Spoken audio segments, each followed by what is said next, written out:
Hello, everyone.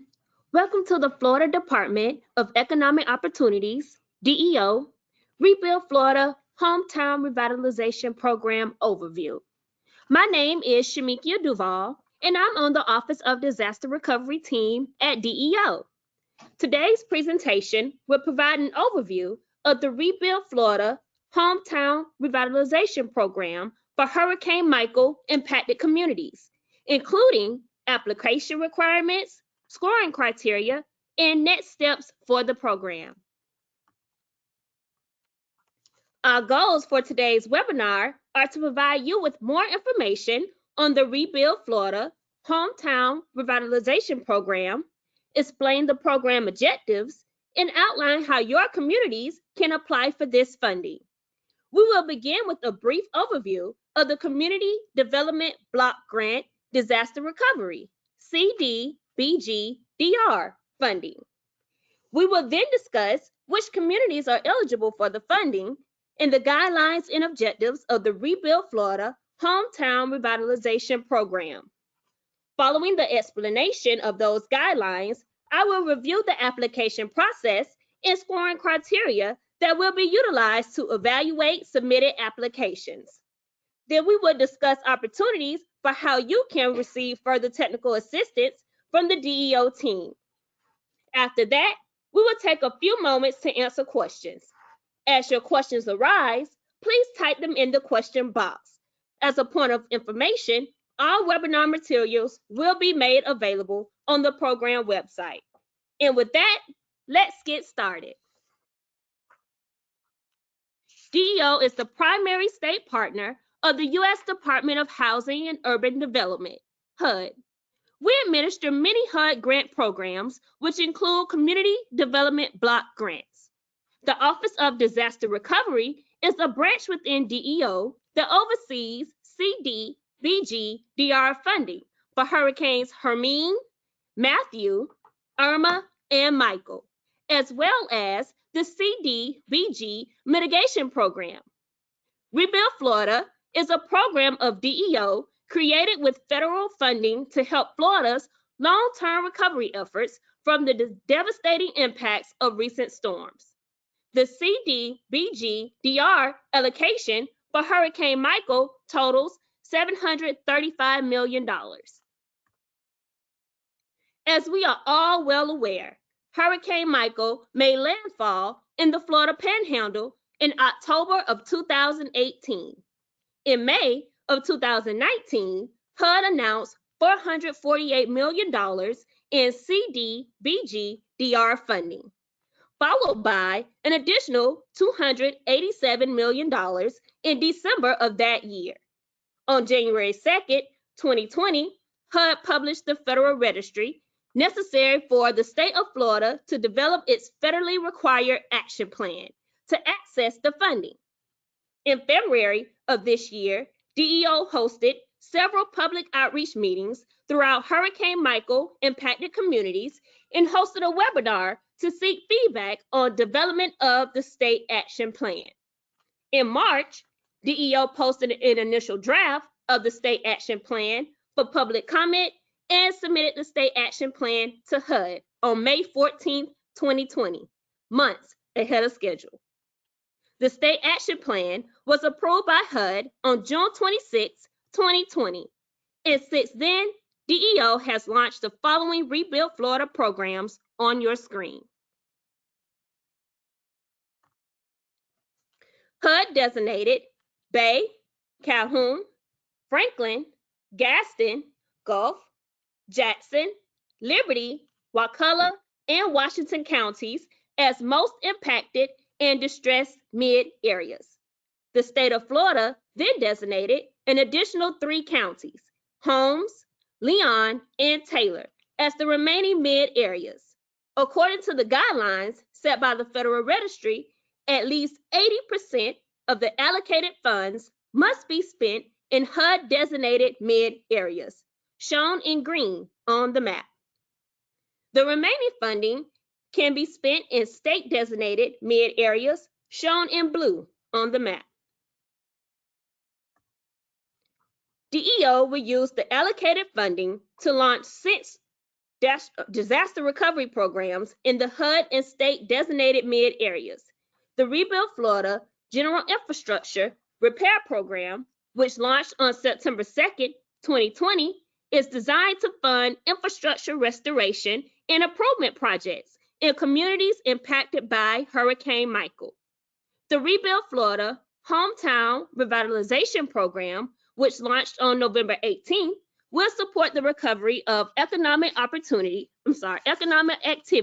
in commercial areas of impacted towns and cities, facilitating the return and recovery of businesses, jobs, and provision of goods and services to the community. The Rebuild Florida Workforce Recovery Training Program, launched on October 2nd, will provide funding opportunities for local workforce development boards, educational institutions, and technical centers located in the communities most impacted by Hurricane Michael to train new workers in construction trades.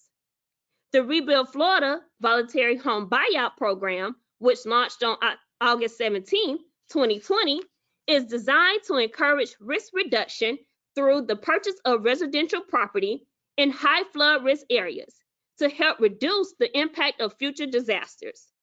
Local governments that are within the federal and state designated mid areas are eligible to apply for funding. Additionally, on October 5th, DEO launched the Rebuild Florida Technical Assistance Grant Program, which is designed to help physically constrained counties impacted by Hurricane Michael access Rebuild Florida's long-term disaster recovery programs by providing assistance with application development, including project identification, project cost determination, and scope of work preparation. Lastly, the Rebuild Florida Housing Repair and Replacement Program will repair, replace, or reconstruct homes damaged by Hurricane Michael.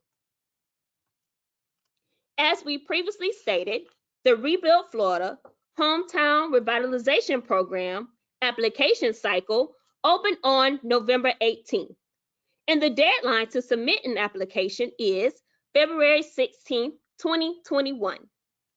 The program has an allocation of just over $60 million, with the minimum award amount being $250,000 and a maximum amount of $15 million available to eligible applicants.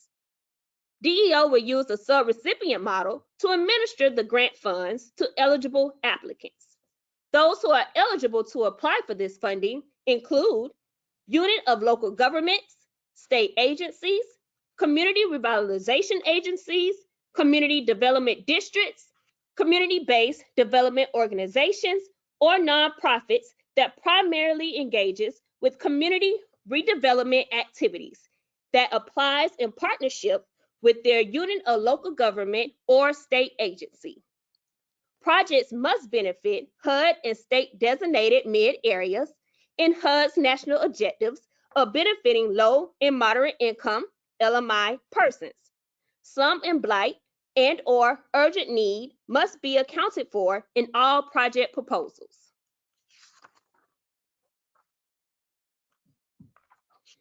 To be eligible for consideration of funding, projects must align with CDBG-DR requirements and priorities as outlined in the action plan in the Federal Registry, including, but not limited to, those listed on your screen. HRP awards are for the revitalization of a designated commercial district that has been damaged by Hurricane Michael. Projects may focus on the physical revitalization of a commercial district through rehabilitation, reconstruction, or demolition.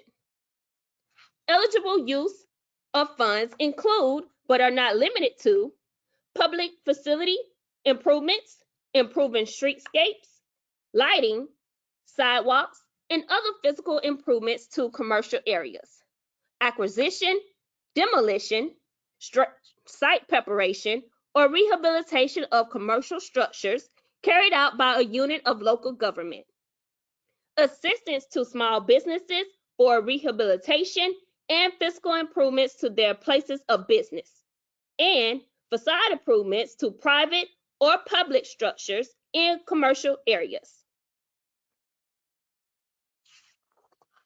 Ineligible activities under the Rebuild Florida Hometown Revitalization Program include working capital, operational capital, or startup capital for a business or business incubator. New construction of a commercial building that was not present prior to Hurricane Michael. Purchase of equipment, inventory, furnishings, equipment, or similar items provided to a business that are not related to improvements of real property. Acquisition of property via eminent domain. General government expenses.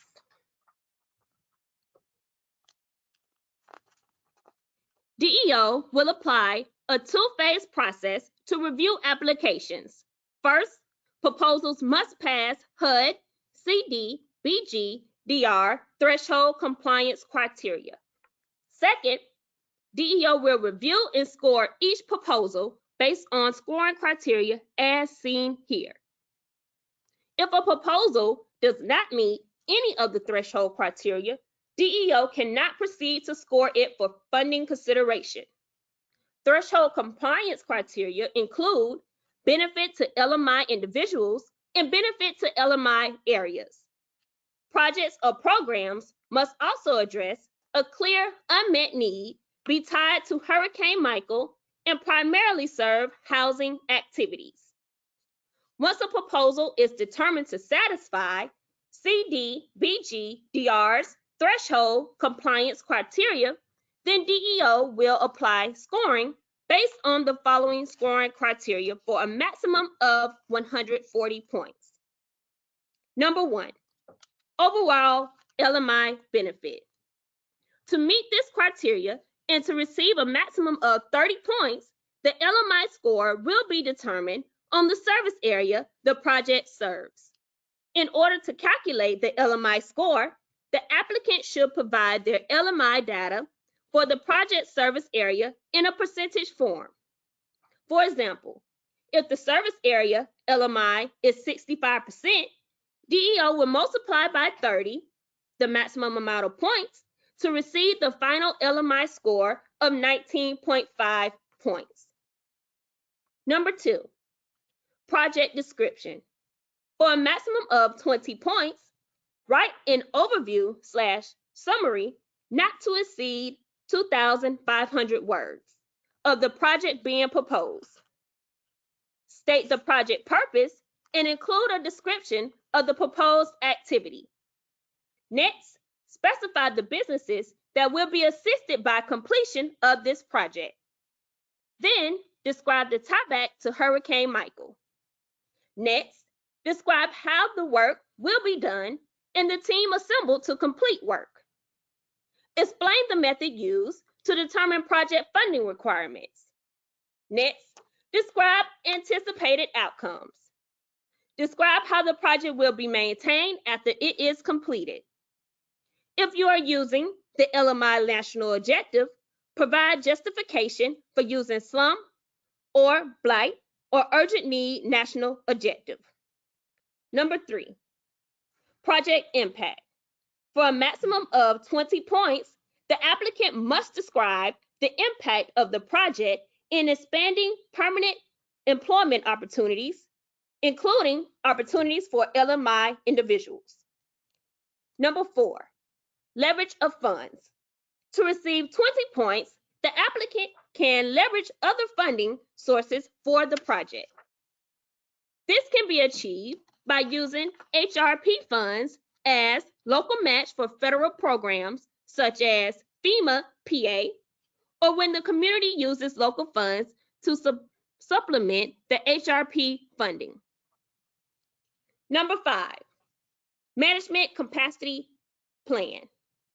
To earn a maximum of 10 points, provide a strategic plan overview of 1,500 words or less that addresses goals, stakeholders, the work plan, major tasks and deliverables, resources, staffing, and budget, and monitoring/quality controls. Describe any community partnerships and roles. Identify the staff members who will be responsible and/or positions that will be filled for the HRP project management and maintenance. Provide a short profile on each person on your current staff who will perform project-related tasks, and a brief position description for any new hires who will be assigned to project work. Number 6, special destination. Special designation. To receive 10 points, the application outlines the qualification as a special designation. Rural Economic Development Initiative, ready. Eligible county or community. Number 7, budget. For a maximum of 10 points, include your project budget using the budget worksheet provided as Appendix A. The project budget must be cost reasonable, appropriate, and accurate. Budgeted items must be consistent with the project description and tasks. The funding requested must meet the HRP maximum award of $250,000. Applicants must demonstrate there is no duplication of benefits. Number 8, project readiness. To earn up to 10 points, planning is complete and the project is ready to break ground. After the completion of a required HUD-compliant environmental review or assessment, and funds are available. Initial planning has been completed and the procurement process is ready to begin. Number 9, project located in a HUD or state-identified mid-area. To receive 10 points, the project must be located in a HUD-designated mid-area. If the project resides in a state-designated mid-area, you can receive 5 points. DEO will provide technical assistance, TA, to hometown revitalization program applicants. You may email your questions in advance to cdbg-dr Michael HRP at deo.myflorida.com. If you're an eligible entity in a state-designated fiscally constrained county and in need of assistance with application development, including project identification, project cost determination, and scope of work preparation, you may also apply for the Rebuild Florida Technical Assistance Grant Program. We will now take some time to answer questions that you may have. You may submit questions by typing them in the questions box. I am joined by Joseph Oglesby from DEO's Office of Disaster Recovery to assist in answering questions. Thank you.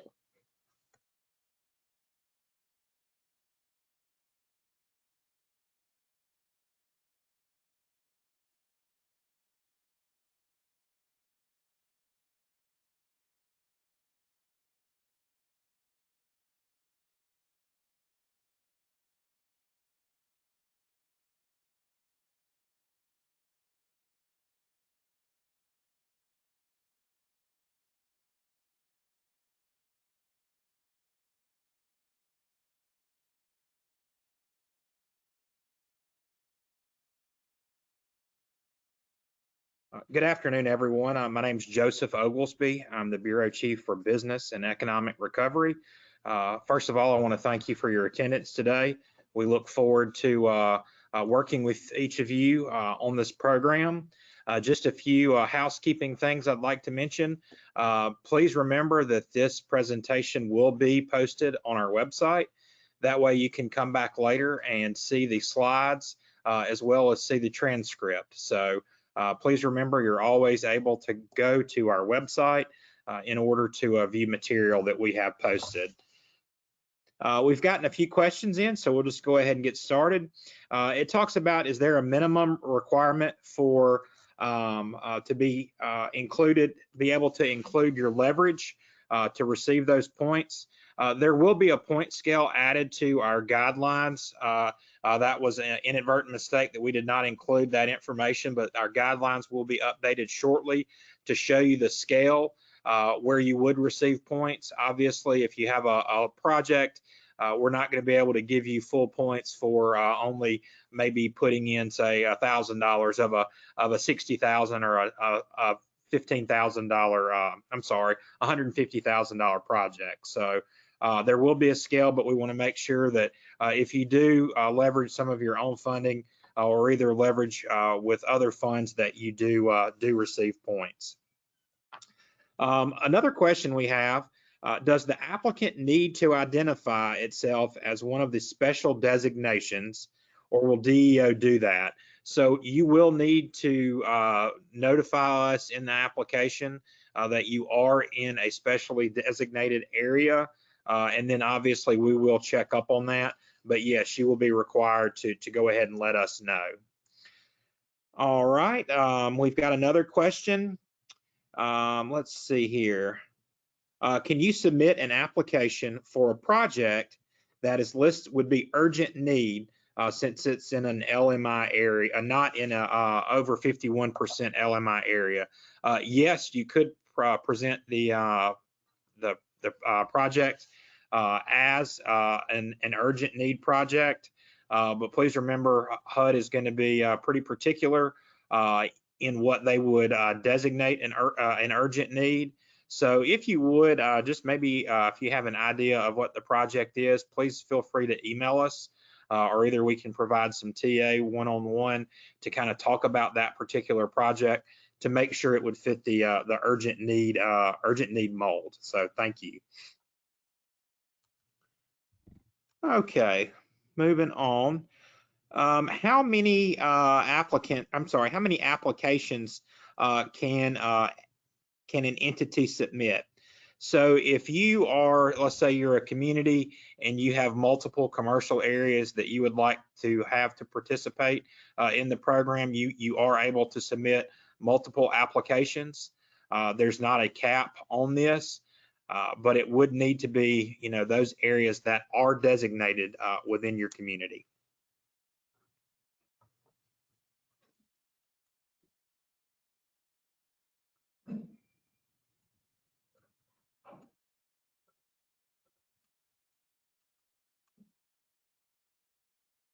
Sorry, just scrolling down. If you would give me just a minute, I'm looking for some more questions. Okay, we've got a really good question about determining the actual commercial area. Is there a required methodology that should be used to determine service area for commercial buildings, or is it a case-by-case basis, on a case-by-case to be determined by the applicant? So the applicant would need to be able to show us what that service area would be. You would need to be able to back it up with some facts. If you have a service area that maybe even extends into the neighboring community or neighboring county, you would be able to show us potentially where your community, or I'm sorry, where people from outside your community are coming in order to maybe use that business and patronize it. So we will leave that up to the community. However, we will look at it. We will run our numbers as well to make sure that we're still looking at an area that may be LMI, or if we have to use the urgent need. Okay, next we have a question. Will the community need to identify all individual detailed project specific to businesses to be included, or can the community develop a general facade improvement program for businesses in the area that can be carried out afterward? So this is a really good question. Thank you. I would think that the community, if you've got a certain section that you do want to do your facade improvement program, that's definitely something we could talk through with you. We probably want to get a few more details on maybe what the community is actually thinking of and what types of businesses they would like to see locate in that area. But that is definitely a possibility, and we would love to talk through that a little bit further with you.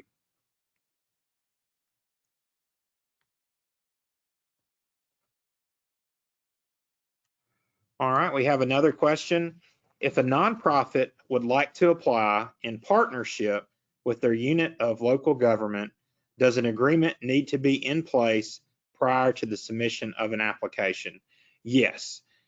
If there's a nonprofit that would like to partner with an eligible entity, there needs to be some sort of documentation agreement between the two parties, whether it's an MOU or some other document.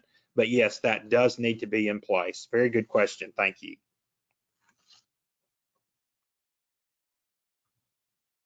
So we have a question. This program is not a housing program.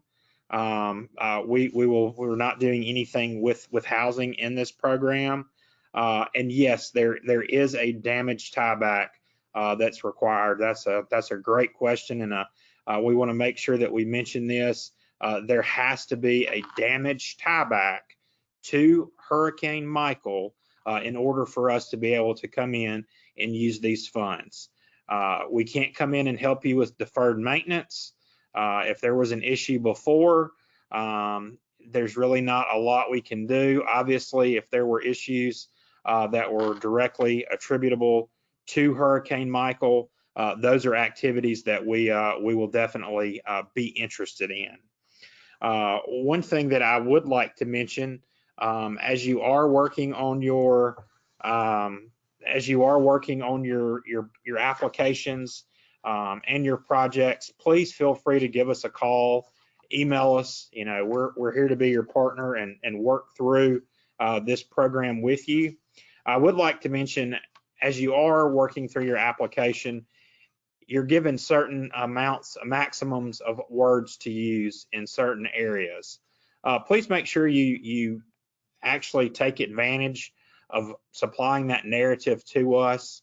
You need to tell us your story in a way that we can understand the need, the tieback, and what this will do for your community. Another place I'd also like for you to really put a lot of attention into, and that's your budget. We provide a budget template for you to use. Please make sure that you don't just list one number and call it construction and then add some admin money and call it a day. In that budget worksheet, you know, please break things out. Really tell your story in that budget so we can understand why you need X amount for each particular facet. So those are two really strong recommendations that I would make as you work through your applications.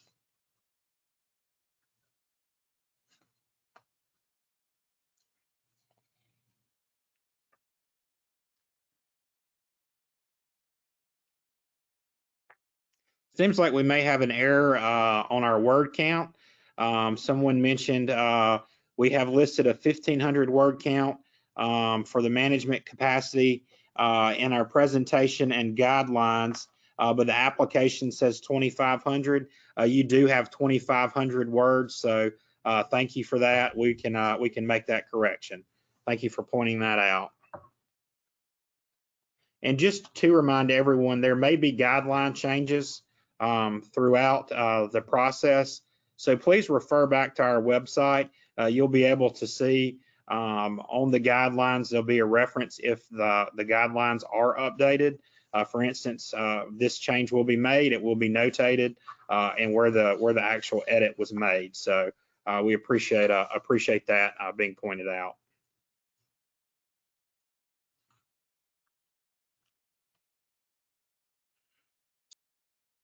That we also want to make sure that everyone understands this is not a direct grant program. We will not be giving funds directly to a business. Please remember, we will be working with one of those eligible entities to do the work, the repair, but the money will not be given directly to an individual business to make repairs.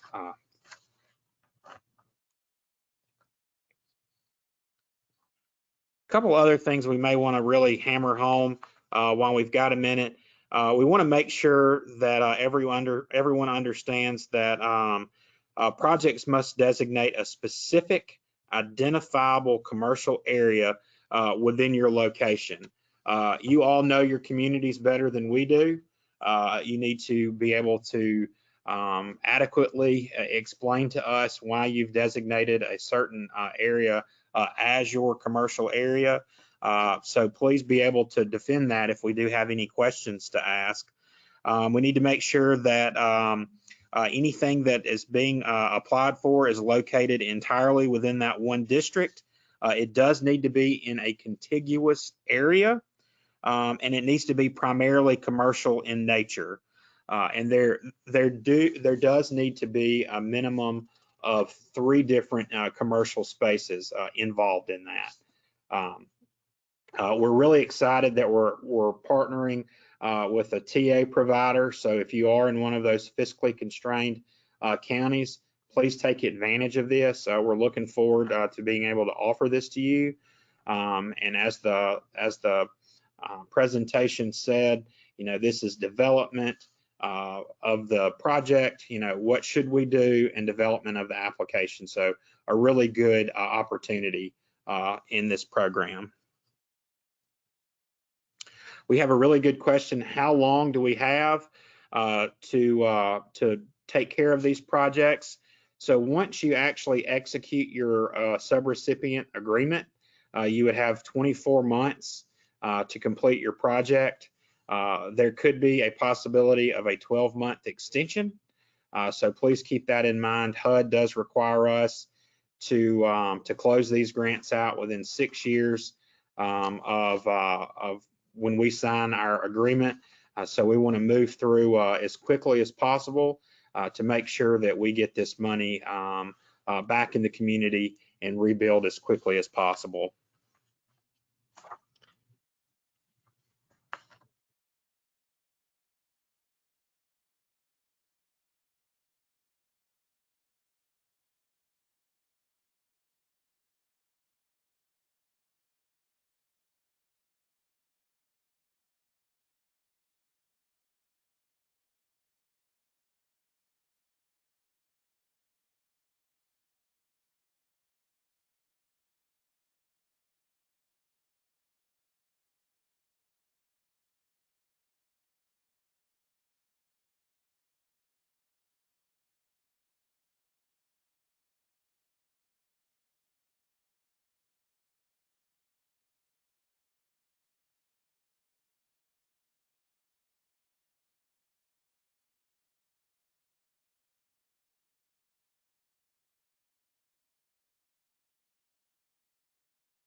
All right, we have a couple more questions.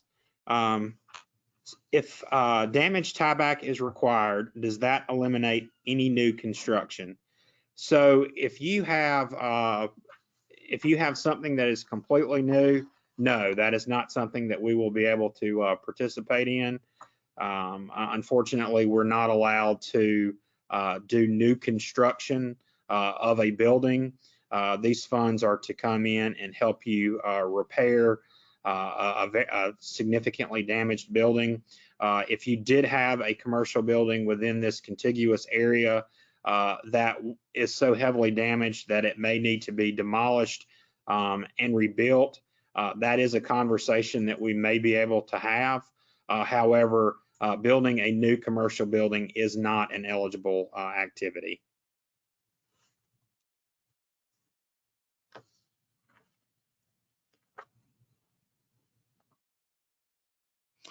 Really good question we have about actually providing matching funds. Please remember that this program does not require your community or entity to actually put forth money as a match. So this is a very good opportunity. Our program does not require a local match to receive funding. However, if you are able to provide matching funds, then you will receive additional points in the scoring.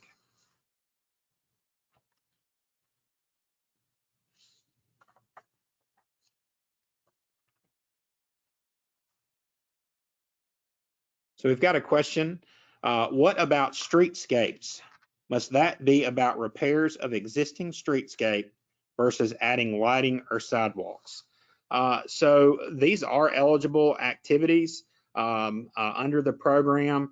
Before I give a blanket yes or no on that, it would probably be best for us to see specifically project by project exactly what's entailed. Are we replacing damaged sidewalks?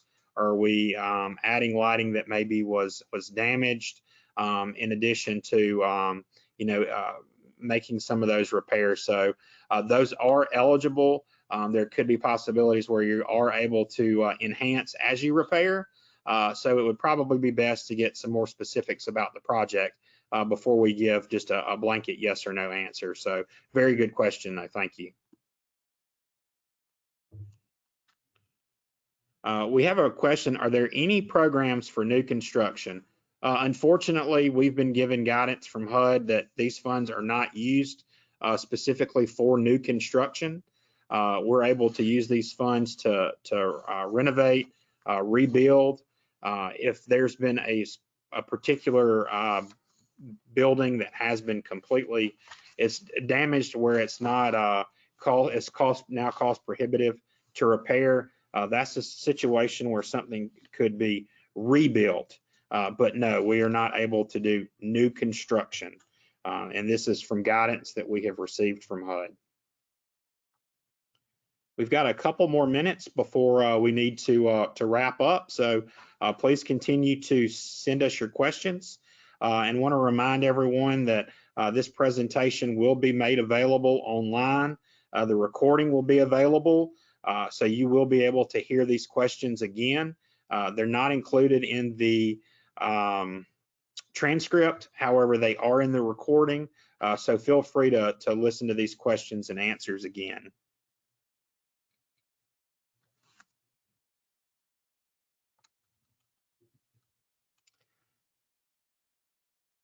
So we do have another question about if damage to an existing building is so significant that the building had to be raised, can the awarded funds be applied to the redevelopment of the surviving buildings on the same site?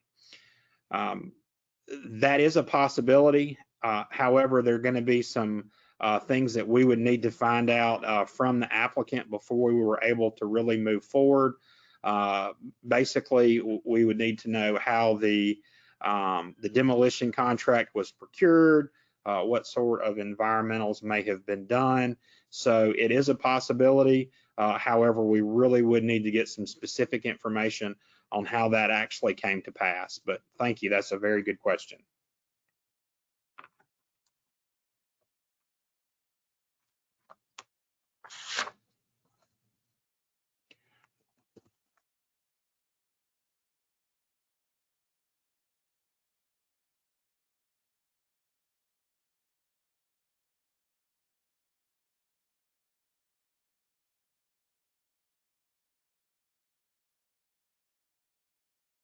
Well, again, we appreciate everyone's participation today on our webinar.